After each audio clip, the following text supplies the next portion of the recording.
I got home at 8 in the evening after a 12-hour shift, smelling like stale office coffee and exhaustion. All I wanted was my mattress. Instead, I found my bedroom door locked with a shiny new digital keypad. My mother, Susan, didn't even look up from her phone when I walked in. She just pointed a manicured finger toward a laundry basket sitting by the basement door. "Your sister needs the natural light for her brand," she said, as if discussing the weather. "We moved your things downstairs. The pull-out couch isn't that bad if you layer the blankets." I looked at the damp, dark stairwell leading to the basement. Then I looked at the light coming from under my old door, where Vanessa was currently filming a lifestyle update. They hadn't just moved my furniture. They had evicted me from my own life to make room for a ring light. Before we see how this family handled their rearrangement, drop a comment below. What city are you watching from, and what time is it for you? I love seeing how far our community reaches. I stood at the top of those peeling wooden stairs and inhaled. It didn't smell like home anymore. It smelled like wet cardboard, mildew, and total disrespect. In any other version of this story, the daughter would have started crying. She would have begged her parents to be reasonable, or maybe she would have dragged her heavy suitcase down into the dark, accepting her new place in the family hierarchy. But as I looked at the damp concrete floor below, something inside me didn't break. It solidified.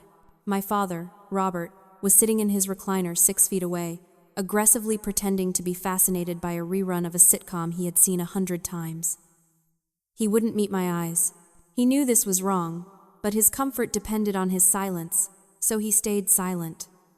Vanessa leaned against the doorframe of what used to be my room, a smug little smile playing on her lips. "Don't be such a martyr, Chloe," she said, scrolling through her phone. "It's just sleeping arrangements. You're never here anyway." I didn't scream. I didn't ask how they could do this to the person who paid the mortgage last month. I just walked over to the hall closet, grabbed my trench coat, and pulled my car keys out of my pocket. The fury didn't hit me with heat.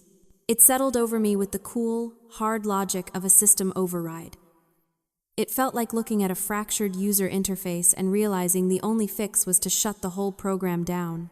"No thanks," I said. My voice was steady, deadly quiet.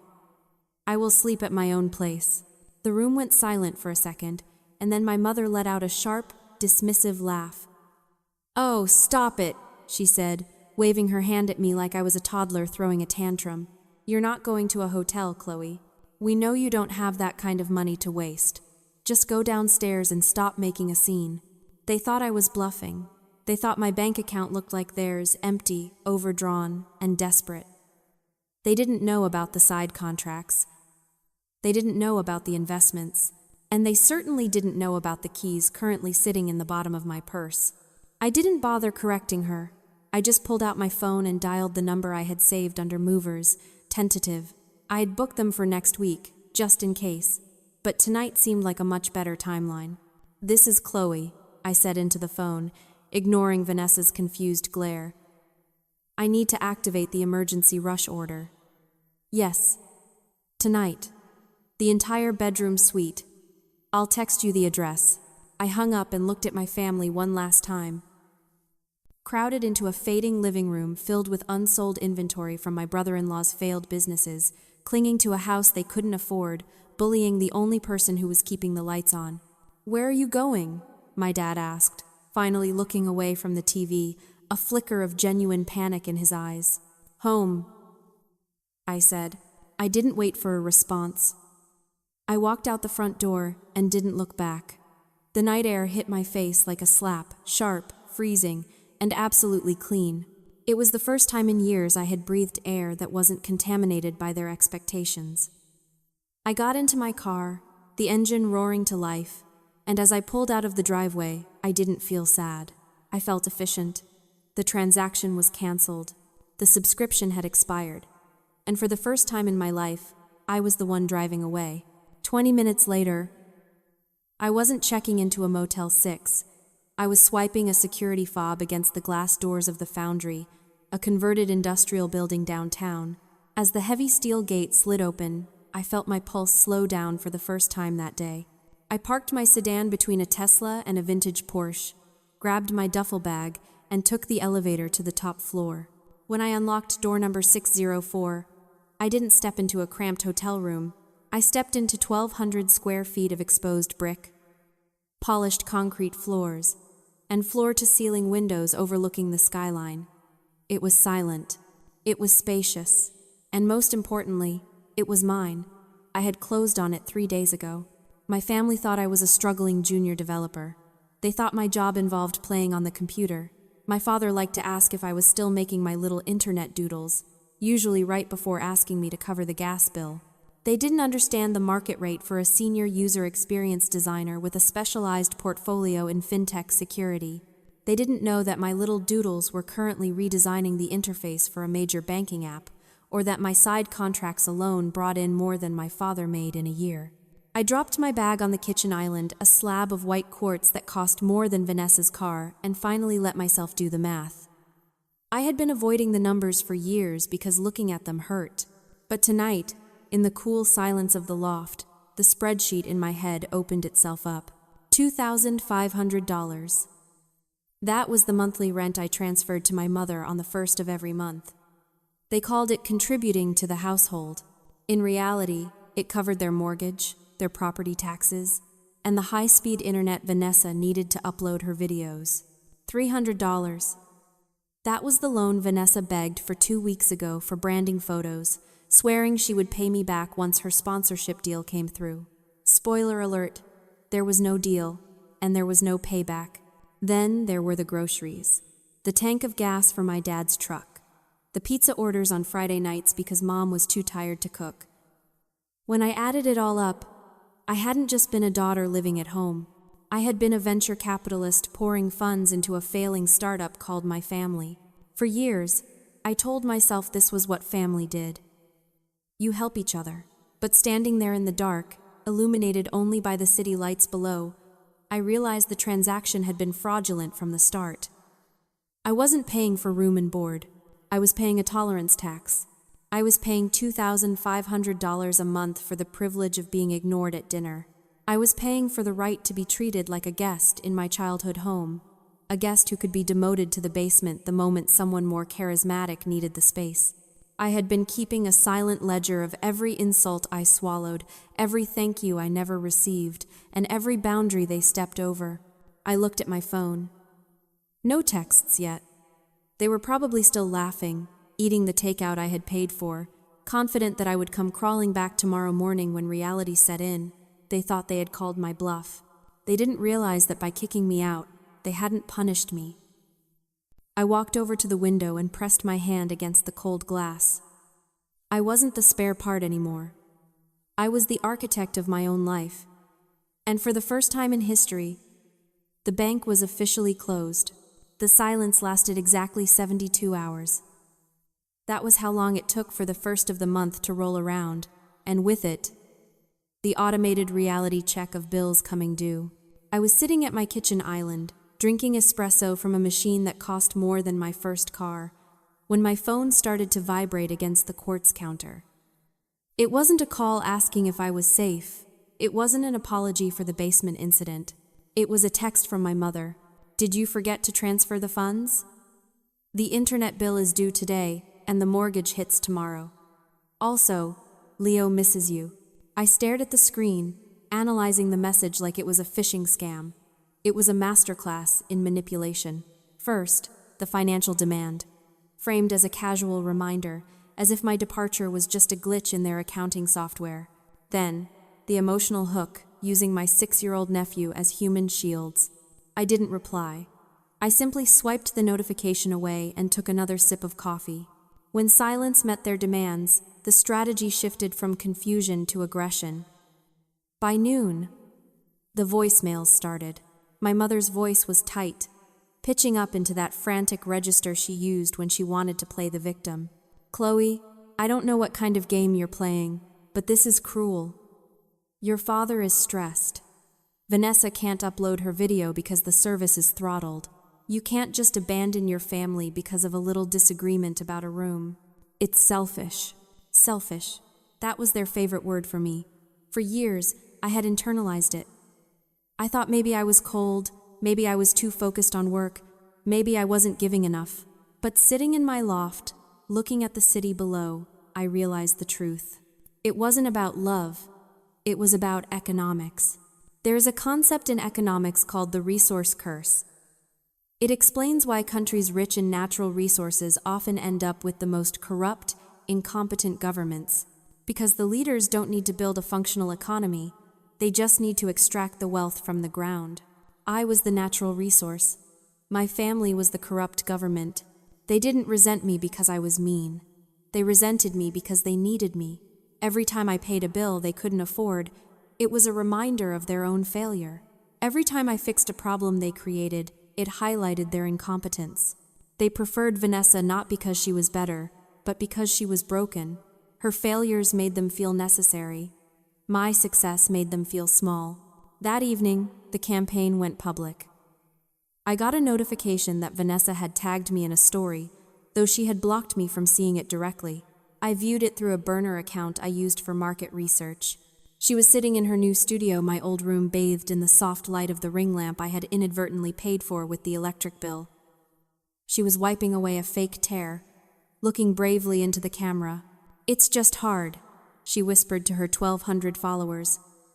When you realize that some people only care about money, you think they have your back, but the moment you need a little support, they just cut you off. Toxic family is real, guys. Protect your peace.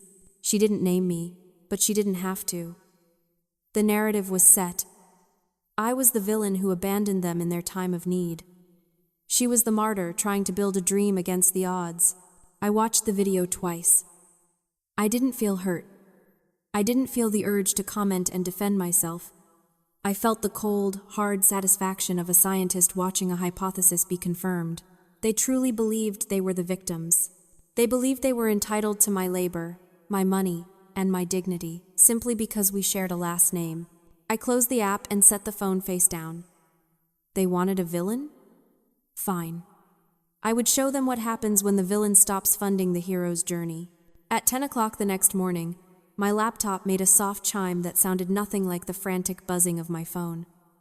It was an email notification from Mark, my business partner on the security software project. The subject line was just 2 words: funds cleared. I opened my banking app, and there it was. $650,000. The licensing deal had gone through early, and the equity buyout was finalized. The number sat there in black and white, a string of zeros that represented more than just money. It represented freedom. It represented a life where I never had to sleep on a basement sofa again. I stared at the balance for a long moment, feeling my heart rate remain perfectly steady. I didn't want to scream or jump on the furniture. I just felt a profound sense of clarity. My family was fighting over scraps, over room assignments and internet bills, while I was silently sitting on an empire they were too arrogant to notice. I took a sip of water, cracked my knuckles, and opened a new browser window. It was time to balance the books. I started with the electric company. I had set up the account 5 years ago because my father kept forgetting the due dates and getting hit with late fees.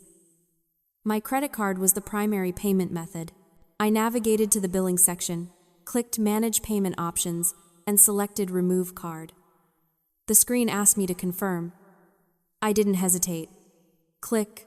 Next was the internet provider. The gigabit connection that Vanessa claimed was the lifeblood of her career. I was paying $140 a month for it. I clicked Cancel Autopay and removed my billing details. Then came the big one. The mortgage servicing portal. I wasn't on the deed, but I was on the user profile because I was the one who logged in to make the payments. I looked at the history, a long column of green numbers, all transferred from my checking account. It was a visual record of my loyalty. I moved the cursor to the Linked Accounts tab. I selected my checking account. I hit delete. I didn't feel malicious. I felt like a CEO shutting down a non-profitable division. My family had breached the contract of our relationship. They had violated the terms of service by treating the investor like an employee. And in business, when a partner breaches the contract, you don't get angry, you divest.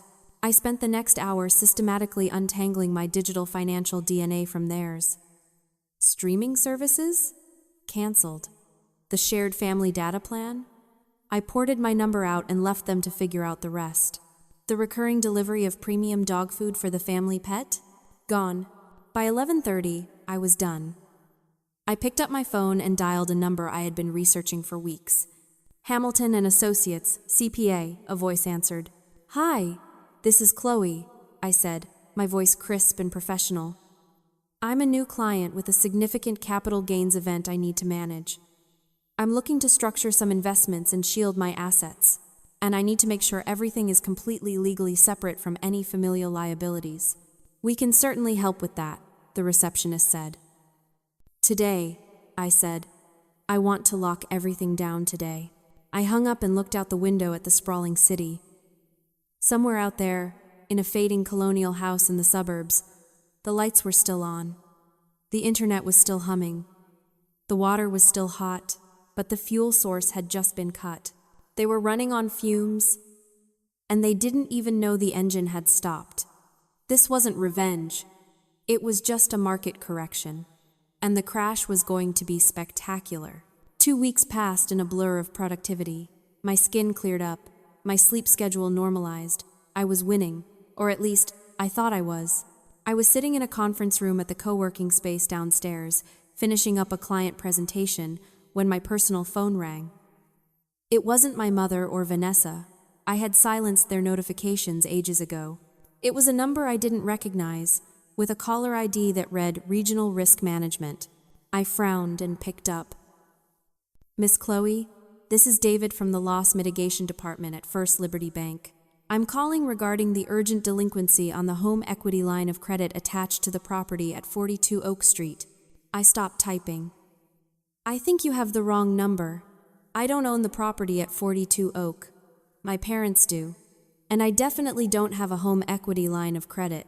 There was a pause on the line, the sound of keyboard keys clacking. I understand you aren't the primary borrower, Miss Chloe. However, your income statements were submitted as part of the household income qualification for the loan origination 3 months ago. And since the primary borrowers, Robert and Susan, have missed the first payment following the introductory period, we are required to reach out to all parties listed on the application. The air in the conference room seemed to drop 10 degrees. Repeat that, I said, my voice dangerously calm. My income statements were used?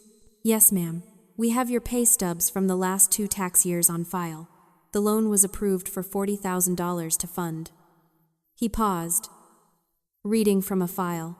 Renovations and small business capital, $40,000. The number hit me like a physical blow. Suddenly, the pieces of the puzzle slammed together with sickening clarity. The content creation studio. The new cameras. The professional lighting rigs Vanessa had bragged about.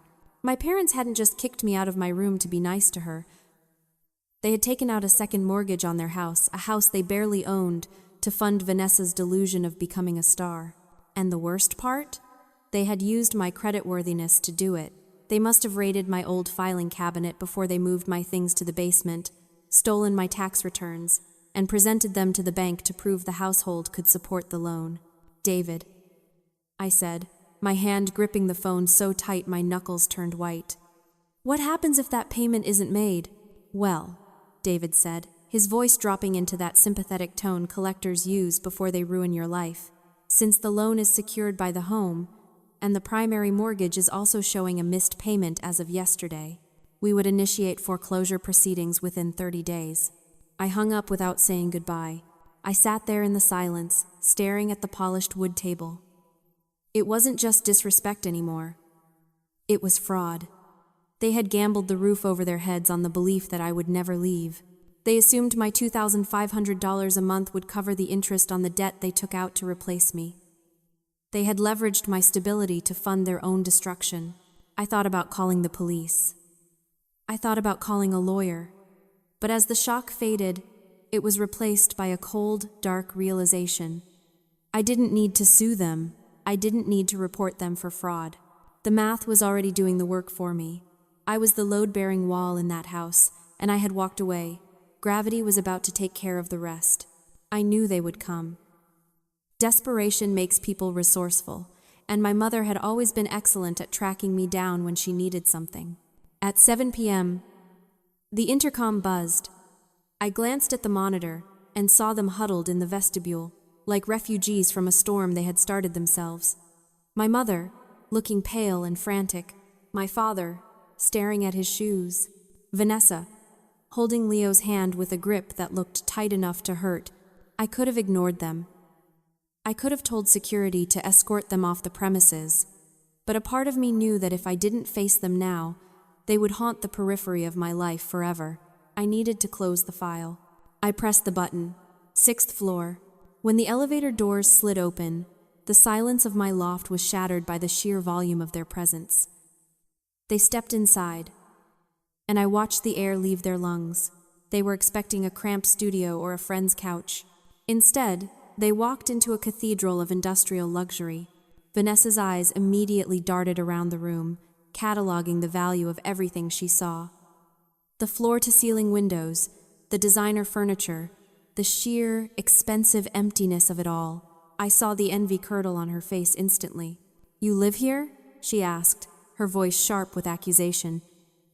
"Since the night I moved out," I said, leaning against the kitchen island, arms crossed. "Make it quick. I have plans." "Plans?" My mother stepped forward, tears already streaming down her face. "Chloe, we're losing the house. The bank served us with a notice today. They're going to take everything." "I know," I said calmly. "I spoke to the bank. They told me about the $40,000 loan you took out in my name." My father flinched. "We didn't take it out in your name," he mumbled. "We just used your income to qualify. We were going to pay it back, Chloe, once Vanessa's business took off." "With what?" I asked. "With the rent I was paying?" "You weren't waiting for her business to take off. You were waiting for my direct deposit to hit." "Does it matter?" Vanessa snapped, stepping in front of our parents. "Look at this place. You're clearly rolling in it. You could fix this with a snap of your fingers. Think about Leo. Are you really going to let your nephew be homeless while you sit here in your ivory tower?" She pushed Leo forward slightly, using a 6-year-old as a human shield. It was a tactical move, emotional blackmail at its finest. I looked at them. Really looked at them. They stood there, entitled and angry, believing that my success was a communal asset they could draw from whenever they overdrew their own accounts. "You're right," I said. The room went quiet. They looked hopeful, expectant. "I could fix it. I just closed a software licensing deal. I have $650,000 in liquid capital sitting in my bank account right now. I could write a check for the arrears, pay off the HELOC, and clear the mortgage before dinner." My mother let out a sob of relief. "Oh, thank God. Chloe, I knew you wouldn't." "But I won't," I said. The silence that followed was heavy, suffocating. "What?" my mother whispered. "I won't," I repeated, my voice devoid of anger, flat and factual. "Because you didn't lose the house because of bad luck. You lost it because you gambled it on a vanity project. You evicted the person paying the bills so you could build a closet for the person creating the debt." "It's a studio," Vanessa shrieked. "It's a closet," I corrected.